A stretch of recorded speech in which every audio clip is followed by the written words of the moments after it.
உள்ளம் கொண்ட ரிஷபராசி அன்பர்களே, உங்கள்கிட்ட இருக்கிறதெல்லாம் பொறுமை, கடுமையான உழைக்கக்கூடிய மனசு, இயல்பு, நிதானமாக இருக்கிறது. இதெல்லாம் உங்களுக்கான குணமாக இருக்குது. உங்களுக்கு பொருத்தமான வேலைகள் அப்படின்னு பார்த்தோம்னா பேங்க்கு, நிதி சம்மந்தப்பட்ட அக்கௌண்டண்ட்டு, ஆடிட்டரு, இதெல்லாம் அக்ரிகல்ச்சர், அதெல்லாமும் சரி, ஃபுட் இண்டஸ்ட்ரி, இதெல்லாம் உங்களுக்கு நல்லாயிருக்கும்.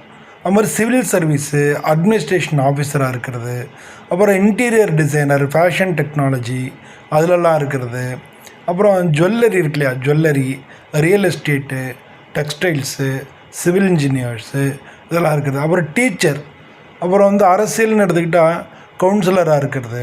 அது மாதிரி நீங்கள் ஒரு ஐடி ஃபீல்டு அப்படின்றது ஹெச்ஆர் அதெல்லாம் இருக்காங்க இல்லையா, அவங்கள்லாம் இந்த ரிஷபராசியில் வர்றதுக்கான வாய்ப்புகள் மிக அதிகமாக இருக்குது. நீங்கள் உங்களுக்கான வேலைகள் என்ன ஏதுன்றதை தெரிஞ்சுக்கணுன்னா இங்கே கீழே உள்ள லிங்க்கை கிளிக் பண்ணிங்கன்னா அந்த முழு வீடியோவுக்கும் போகலாம். முழு வீடியோவுக்கு போய் இதை பற்றி முழுமையாக தெரிஞ்சுக்கங்க. மெல்ல மெல்ல மேலே போகக்கூடியவங்க நீங்கள், அதனால் அந்த சக்தி உங்கள்கிட்ட இருக்குது. நீங்கள் எந்த துறையில் வேலை பார்க்குறீங்க அப்படின்றதே கமெண்ட்டில் சொல்லுங்கள். எல்லோருக்கும் நன்றி, வணக்கம்.